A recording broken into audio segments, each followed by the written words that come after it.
கிளப்ல மப்புல திரியற பொம்பளை அப்படிங்கறாங்க. நானே நானே நாங்க தண்ணி அடிச்சா உங்களுக்கு என்ன தண்ணி பற்றாக்குறை ஆயிருதா? அதெல்லாம் சொல்லக்கூடாது, அதெல்லாம் சொல்லக்கூடாது. ஏன் சொல்றடி? அதெல்லாம் நீ சொல்லக்கூடாது. எனக்கும் மப்பு ஏறும் உனக்கும் மப்பு ஏறும் தானே. எறும்பு கரும்ப மேயுது, எரும மாடு எதுக்கு காயுது? ஓட்கால இவ்ளோ தண்ணி போட கூடாது. நீங்க நல்ல சாரில இருந்தா இவ்ளோ ரெஸ்பெக்ட் இருக்குல, அந்த ரெஸ்பெக்ட் ஏன் கெடுத்துக்கிறீங்கன்ற எங்களோட இததான் சொல்றோம். அப்படி நல்லதா பேசி பழகடா அடத்தலையா.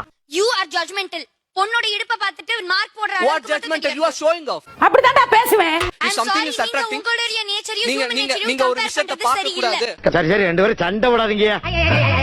பார்க்க கூடாதுன்னு தோணும் போது அது பார்க்கணும்னு தான் தோணும். நீங்க பாருங்க, பார்க்காதீங்க. அத சொல்ல நீ யாரடி? என்னோட சேலைக்கும் என்னோட ஹிப்புக்கும் இருக்கிற 6 சென்டிமீட்டர் உங்களுக்கு கலாச்சாரம். அவனை சொல்லி நிறுத்துங்களேன்டா.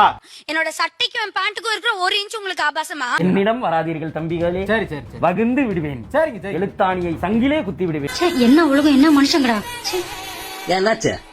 ரீசார்ஜ் பண்ணலான்னு கடைக்கு போனேன். அவன் நிறுத்துற, அது லூசுக்கு மட்டும் வந்துட்டே இருக்கான் போடுறா. சரி, அவன் ஏன் காசு வாங்கிட்டு ஏன் நம்பரே கேக்குறான்? நான் என்னதான் அழகா இருந்தாலும் அவன் ஏன் நம்பரே கேட்பான். அவ்வளவு தைரியமா அவனுக்கு. அதான் நான் தெளிவா வேற நம்பர் எடுத்துட்டு வந்துட்டேனே. பொண்ணு பாத்துட்டு வந்தது அவங்கள நான் லவ் பண்ண ஆரம்பிச்சிட்டேன். அப்ப லவ் விட முடியல சார் என்னால. சாவும்ல அத புரிய வைக்கணும், நம்ம லவ் அவங்க புரிய வைக்கணும்னு தான் நான் போராடிட்டே இருந்தேன் சார். ஏன் வாழ்க்கையில இப்படி ஒரு சம்பவம் நடக்கும்ல? அதெல்லாம் மனுஷங்களுக்கு கட்டாயம் நடக்கும். அப்புறம் எப்படி எப்படின்னா பேசுறது உனக்கு புரியாயா? அவர் நிம்மதியா இன்னொரு கல்யாணம் மட்டும் சந்தோஷமா இருக்கணும் டிவோர்ஸ் வாங்குனீங்க. கரெக்டா கட்டுப்பிட்டா. அப்புறம் 6 மாசம் கழிச்சு போன் பண்ணீங்க. நக்கல்யா அவனுக்கு. சரி, மன்னார்குடி இங்க இருக்கு. முந்திக்கிட்டு போல கோட்டை எடுத்து அமிச்சிட்டாரா? மன்னார்குடி உனக்கு அதுக்கு அந்த பாட்டுலாம் கேட்டிருக்கேன். மதுரை. மன்னார்குடி மதுரைக்கு பக்கத்துல. ஜியோகிராஃபில கொஞ்சம் வீக் இல்ல, உனக்கு ஜியோகிராஃபியே தெரியாதுமா. உறவுக்கார பசங்க கிட்ட ஊருக்கு போறப்ப பேசுறதுல ஒரு தயக்கம் காட்டுறீங்க. கரெக்டா கட்டுப்பிட்டா. கூட்டிட்டு வரும்போதே சொல்றது என்னன்னா ரொம்ப லிமிட்டா பழகுங்க. ஓ, அப்படி நான் சொல்லி வச்சிருக்காங்களா? ரொம்ப கெடுதல் பண்றீங்க எங்களுக்கு. நாங்க உள்ள போறோம் தெரிஞ்சா அங்க வீட்டுல இருக்க பசங்க என்ன பண்ணுவாங்கன்னா வீட்டை விட்டு வெளில போயிடுவாங்க. என்னடி சொல்ற? எங்க மோட்டர் ரூம்ல அந்த மாதிரி தான் படுத்துப்பாங்க. நீ என்ன சொல்ற? நாங்க எப்போ இங்க ஊர்ல இருந்து எங்க ஊருக்கு கிளம்புறோமோ அப்பதான் அவங்க வீட்டுக்கு வருவாங்க. அதே மாதிரி நைட்டு நாங்க அவங்க வீட்டுல போயிட்டு தூங்கணும்னா நாங்க எல்லாரும் தூங்குனதுக்கு அப்புறம் தான் உள்ள வருவாங்களே. எங்க மாமா பசங்க அப்படிதான். நாங்க வீட்டுல இருக்கோம் தெரிஞ்சா வீட்லயே இருக்க மாட்டாங்க. என்ன சொல்ற? எங்க மூஞ்ச கூட நிமிர்ந்து பார்க்க மாட்டாங்க. இதெல்லாம் நம்புற மாதிரி அங்க இருக்குது. பேசவே மாட்டேங்கிறீங்களாம்டா. மோட்டர் ரூம்ல கிடக்குறீங்களாம்ல. Welcome first. அது பாத்தியால சொல்ல முடியாது. இருக்கடம் தெரியாம இருண்டு போயிரும்டா. சரி, தேனி மாவட்டத்துல வந்த பிரபலமான நபர்கள். பாரதிதாசன். பாரதிதாசனா? அச்சுச்சோ, அவரா?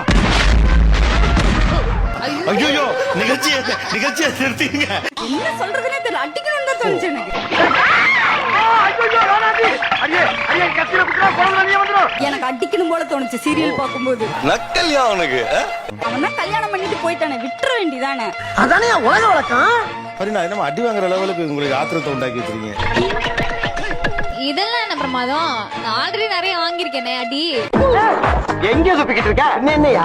நீங்கள் மீனுக்கு எவ்வளவு பெரிய ரசிகர். அத ராவா சாப்பிட்டீங்க அப்படின்னா வெள்ளரி பிஞ்சி டேஸ்ட்ல இருக்கும் சார். நக்கல்யா அவனுக்கு. மீன் ராவா சாப்பிட்டீங்களா? மீன் ராவா நான் சாப்பிட்டுருக்கேன் சார். என்ன அழகா இருக்கு, இதுக்கு ரோமியோன்னு பேரு. அப்படி நல்லதா பேசி பழகடா அடத்தலையா. அழகா இருக்கு. நல்லா இருக்கு சார். நீ பாருங்க, மத்த மீன் எல்லாம் ஒரு மாதிரி கலரா இருக்கு சார். இது நல்ல பிங்கா சூப்பரா இருக்குல, ஷைனிங்கா. இல்லையா? அதெல்லாம் இல்லையா? ரோமியோ. உலகத்திலேயே மீனை வச்சு போஸ் கொடுத்தது நீங்க தான். அழகா கொடுத்தீங்க. கிராமத்துல சொத்து பத்து சேர்த்துறாங்க. குண்டு பையன் எப்படி கோர்த்து விடுது பாரு.